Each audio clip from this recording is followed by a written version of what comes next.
ஒரு 4 வருஷமா இந்த உலகத்தையே திரும்பி பார்க்க வைக்கக்கூடிய ஒரு போரா மாறினது இந்த ரஷ்யா உக்ரைன் யுத்தம் தான்.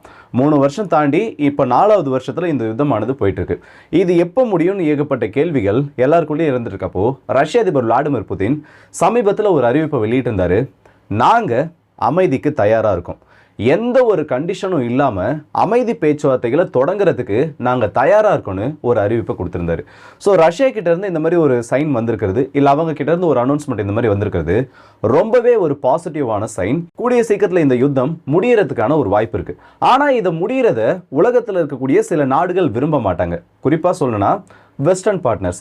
ஸோ இந்த யுத்தம் நிற்குமா நிற்காதா, இது என்ன மாதிரி ஒரு பாசிட்டிவ் சைன் இந்த இடத்துல ஏற்படுத்தியிருக்கின்றது தான் இந்த ஒரு பதிவில் பார்க்க போகிறோம். ஸோ வாங்க வீடியோக்குள்ளே போயிடலாம். நான் உங்கள் லாக்கி, இது தம்புக்ஷ் வழங்கும் டிபி ட்ரெண்டிங்ஸ்.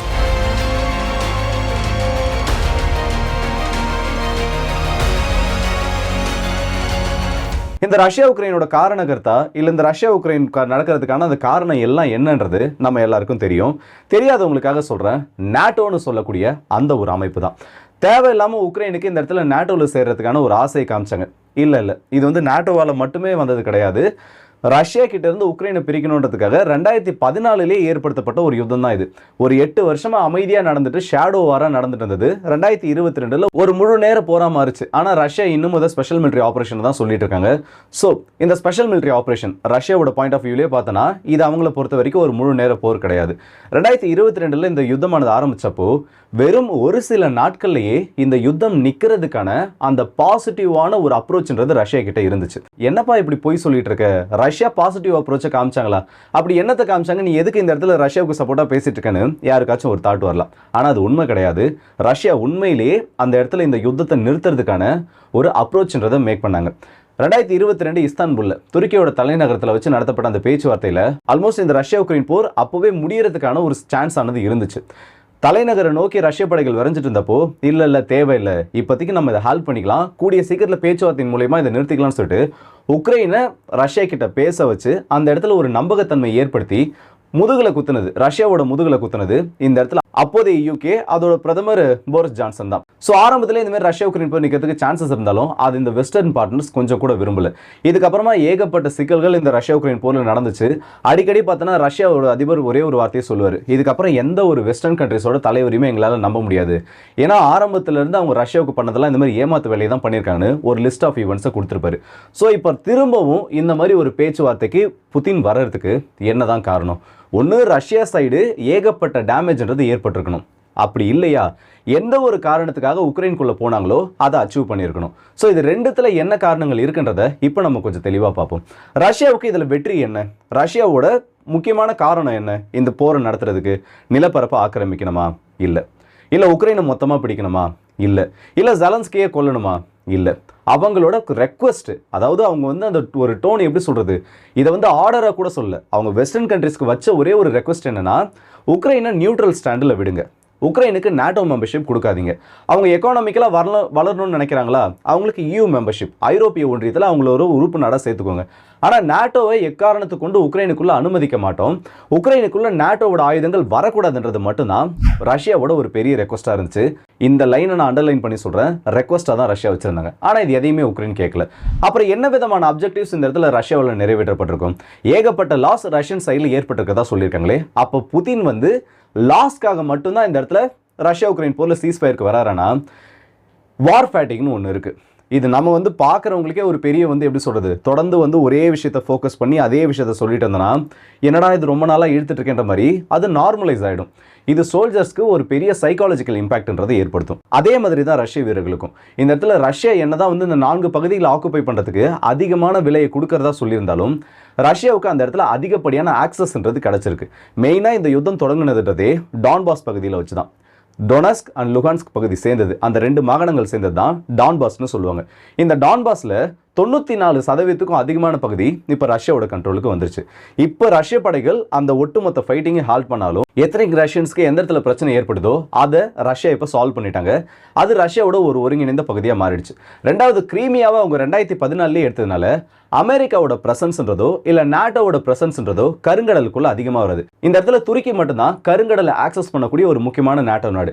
ஆனால் ரஷ்யா கூட அவங்க மேஜராக எந்த ஒரு கேமும் ஆட முடியாது. ஏன்னா ரஷ்யாவுக்கும் துருக்கிக்கு நடுவில் ஏகப்பட்ட அண்டர்ஸ்டாண்டிங் அப்படின்றது போயிட்டு இருக்கு. துருக்கி வந்து இந்த இடத்துல நல்லவங்கலாம் கிடையாது. இந்த இடத்துல ஒரு குத்து, அந்த இடத்துல ஒரு குத்துன்னு எல்லா இடத்துலையும் அவங்க பண்றவங்க தான். ஆனால் இந்த ரஷ்யா உக்ரைன் போர் விஷயத்தில் இவங்களால எந்த சைடும் இந்த சைடு தான் நான் நிற்பேன், இந்த சைடு தான் நான் நிற்பேன்னு சொல்ல முடியாத அளவுக்கு அவங்களோட ஜியோ பொலிட்டிக்கல் டைஸ்ன்றது அந்த இடத்துல பின்னி பிணைக்கப்பட்டிருக்கு. ஸோ ரஷ்யாவை பொறுத்த வரைக்கும் இந்த இடத்துல அவங்களுக்கு ஏற்பட்டு இருக்கக்கூடிய இழப்புகளால் அந்த சீஸ்ஃபயர் கொண்டு வரதுக்கான அந்த சான்சஸை தவிர்த்து அவங்களோட பிரைமரி கோல்ஸ்ன்றது அந்த இடத்துல சாட்டிஸ்ஃபை பண்ணியிருக்கு. இந்த இடத்துல ரஷ்யாவுக்கு நிலங்களும் கிடைச்சிருச்சு, அவங்களுக்கு முக்கியமான ரீஜனான டான்பாஸும் கிடைச்சிருச்சு, ஐரோப்பாவிலேயே பெரிய நியூக்ளியர் பவர் ஸ்டேஷனான ஜாப்ரோசியாவும் கிடைச்சிருச்சு. உக்ரைன் கிட்ட இருக்கிறதுலையே அதிகப்படியான நேச்சுரல் ரிசோர்ஸஸும் இப்போ ரஷ்யா கையில் கிடைச்சிருச்சு.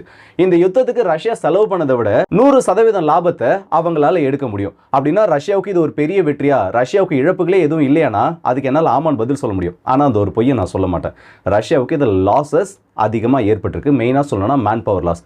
ஆனால் ரஷ்யாவோட ஆர்மி சைஸையும் உக்ரைனோட ஆர்மி பவரையும் இந்த இடத்துல கம்பேர் பண்ணுறப்போ ரஷ்யாவுக்கு ஏற்பட்டிருக்கக்கூடிய இழப்புகளை விட உக்ரைனோட ஆர்மிக்கு இந்த சைஸ்னு ஒன்று, இந்த நியூமெரிக்கல் ஃபேக்டர் இருக்குது. ஸோ அப்படி பார்க்குறப்போ உக்ரைனுக்கு ஹெவி லாஸஸ்ன்றது இந்த இடத்துல ஏற்பட்டிருக்கு. இதே மாதிரி இந்த யுத்தம் இன்னொரு 2 இல்லை 3 வருஷத்துக்கு போச்சுன்னா உக்ரைனில் ஆண்களுக்கான அந்த ஒரு விகிதம்ன்றது ரொம்ப குறைஞ்சிரும். ஏற்கனவே இந்த 2ஆம் உலக போர் காலகட்டத்திலாம் அதிகமாக மிலிட்டரி சோல்ஜர்ஸ் ஆடவர்களை எழுந்த நாடுகள் இப்போ வரைக்கும் எப்படி கஷ்டப்பட்டு இருக்காங்கன்றது தெரியும். அவங்களோட பாப்புலேஷன்றது அதுக்கப்புறம் டிக்ரீஸ் ஆக ஆரம்பிச்சிடும். ஸோ இது ஒரு பெரிய ரிஸ்க் ஃபேக்டராக இப்போ உக்ரைனுக்கு மாறிட்டு இருக்கு. இப்போ ரஷ்யா வச்சிருக்கக்கூடியது அமைதி பேச்சுவார்த்தை. உக்ரைன் என்ன சொல்லியிருக்காங்க, 30 நாள் சீஸ்ஃபயர் டாக்குக்கு முதல்ல நீங்கள் ஒத்துக்கோங்க. சீஸ்ஃபயர் டாக்குக்கு ஒத்துக்கிறத விட இந்த இடத்துல 30 நாட்களுக்கு ஒரு டெம்பரரி சீஸ்ஃபயரை எடுத்துகிட்டு வரணும்னு சொல்லியிருக்காங்க. ஆக்சுவலாக புதின் வந்து இந்த இடத்துல இந்த போரை முடிக்கணும்னு பார்க்குறாரு. அதனால தான் அமைதி பேச்சுவார்த்தைகளை நம்ம நடத்த ஆரம்பிப்போம். அமைதி பேச்சுவார்த்தை அந்த நெகோசியேஷன் டேபிளில் உட்காந்தாதான் யாருக்கு என்ன இன்ட்ரெஸ்ட் இருக்குது, யார் இந்த இடத்துல எதை வச்சுக்கணும்னு நினைக்கிறாங்க, யார் எதை கொடுக்கணும்னு நினைக்கிறாங்கன்னு தெரிய வரும். ஆனால் இதை உக்ரைன் வந்து அக்செப்ட் பண்ணுற மாதிரி தெரியல. உக்ரைனோட ஃபாரின் மினிஸ்டர் ஒரு விஷயத்த சொல்லியிருக்காரு. இந்த மாதிரி வந்து இந்த 30 நாள் சீஸ்ஃபயருக்கு புதின் ஒத்துக்கிட்டா மட்டும்தான் நாங்கள் அடுத்த கட்ட அமைதி பேச்சுவார்த்தைகளை நோக்கி போவோம். இந்த லாஜிக் எனக்கு புரியல. அமெரிக்காவும் இதே தான் சொல்லியிருக்காங்க. உக்ரைனுக்கான ஸ்பெஷல் என்வாய், அமெரிக்காவோட என்வாய் சொல்லியிருக்காரு. புதின் வந்து இந்த 30 நாள் சீஸ்ஃபயர் ஒத்துக்கலனா கண்டிப்பாக நாங்கள் வந்து உக்ரைனை இந்த பீஸ் டாக்குக்கு அனுப்ப மாட்டோம், உக்ரைன் வந்து இந்த பீஸ் டாக்குக்கு கண்டிப்பாக போக மாட்டாங்கன்னு ஒரு வார்த்தையை சொல்லியிருக்காரு. இந்த ரூட் காஸ்ட்னு ஏகப்பட்ட வீடியோவில் நம்ம சொல்லிட்டோம். ஒரு பிரச்சனையோட மூல காரணமே இதுதான். இதை தீர்க்கிறதுக்கு இப்படி ஒரு வழி இருக்குது. அந்த வழியை பற்றி நம்ம டிஸ்கஸ் பண்ணுவோம்னு ரஷ்யா கூப்பிட்றாங்க. ஆனால் அவங்க அது கடக்குது போட்டோம் போ, இப்போ உக்ரைனை தான் பண்ணிட்டு இருக்காங்க, அது எங்கன்னா கடந்துட்டு போட்டோம், எனக்கு டெம்பரரி சீஸ்ஃபயரை பற்றி பதில் சொல்லு. ஏன்னா இந்த பிரச்சனையை கூட்டு வச்சு பேசி முடிச்சுட்டா இந்த வாரே நடக்காது. இந்த வாரம் நினைச்சுன்னா அப்புறம் எதுக்கு சீஸ்ஃபயர், இல்லை அப்புறம் எதுக்கு இந்த ஒரு டெம்பரரி சீஸ்ஃபயரை பற்றின பேசலாம். ஸோ உக்ரைன் இந்த இடத்துல அவங்க வந்து அந்த முடிவு எடுக்கக்கூடிய ஒரு நிலைமையில் இல்லை. வெஸ்டர்ன் பார்ட்னர்ஸ் என்ன சொல்கிறாங்களோ, இல்லை வெஸ்டர்ன் சைடு இருக்கக்கூடிய லீடர்ஸ் என்ன சொல்கிறாங்களோ அதையெல்லாம் கேட்டு நடக்கக்கூடிய ஒரு பொம்மையாக தான் இப்போ இருந்துட்டு இருக்காங்க. இந்த அமெரிக்காவோட அந்த மினரல் டீல் சைன் ஆனதுக்கப்புறம் அமெரிக்கா இதில் எந்த ஒரு இன்ட்ரெஸ்ட்டும் காட்டலை. ஆனால் இப்போ ஒரு சின்ன ஒரு ஹிண்ட்டை கொடுத்துருக்காங்க. வரப்போகிற மே 15ஆம் தேதி இந்த ஒரு பேச்சுவார்த்தை நடத்துறதுக்கு துருக்கியோட அதிபரும் ஓகே சொல்லிட்டாரு.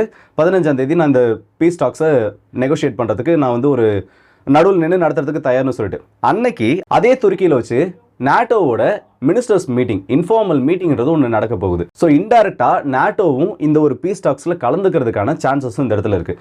எனக்கு தெரிஞ்சு உக்ரைனுக்கு இது ஒரு பெஸ்ட் சான்ஸ். இதை விட்டாங்க, ஏன்னா புதினே வந்து ஆல்ரெடி டேரெக்டாக இதுக்கப்புறம் நான் உக்ரைன் கூட பேசவே மாட்டேன்னு சொல்லியிருந்தாரு. இப்போ அவங்களே கீழே இறங்கி வந்து அவங்களுக்கு லாஸ் ஏற்படல, அதெல்லாம் அடுத்த கட்டம். இப்போ அவங்களே கொஞ்சம் கீழே இறங்கி வந்து இந்த மாதிரி அமைதி பேச்சுவார்த்தைகளை நடத்துறதுக்கு நாங்கள் தயார்னு சொல்கிறப்போ இதை உக்ரைன் கெட்டியாக பிடிச்சிக்கணும். இல்லை இப்பயும் விட்டுட்டாங்கன்னா 2022 நின்ன மாதிரி இப்போ உக்ரைன் பின்னாடி யாரும் கிடையாது. அப்போ யூகே நின்னாங்க, பைடன் பின்னாடி தோளோட தோலை பிடிச்சி தம்பி நீ போப்பா எல்லாத்தையும் நான் பார்த்துக்கிறேன்னு நின்றுட்டு இருந்தார். ஆனால் இன்னைக்கு காலகட்டம் அப்படி இல்லை. நீ எங்கன்னா போ, உன் வளத்தை என்கிட்ட கொடுத்துட்டு நீ எப்படின்னா போன்னு அமெரிக்கா ஆல்ரெடி கை கழுவிட்டாங்க. யூரோப்பியன் யூனியனாலுக்கு ரொம்ப நாளைக்கு இவங்களை உக்ரைனை வச்சு சமாளிக்க முடியாது. ஸோ ஜெலன்ஸ்கிக்கு இது ஒரு பெஸ்ட் சான்ஸ். இதை விட்டார்னா இன்னொரு 2-3 வருஷம் கூட இந்த யுத்தம் நீண்டுகிட்டே போனாலும் அதில் ஆச்சரியப்படுறதுக்கு ஒன்றும் இல்லை. ஆனால் யுத்தம்ன்ற ஒன்று முடிகிறப்போ ரஷ்யாவுக்கு லாஸஸ் ஏற்பட்டிருந்தா இந்த இடத்துல உக்ரைனுக்கு அன்பியரபிள் லாஸஸ் ஏற்படும்.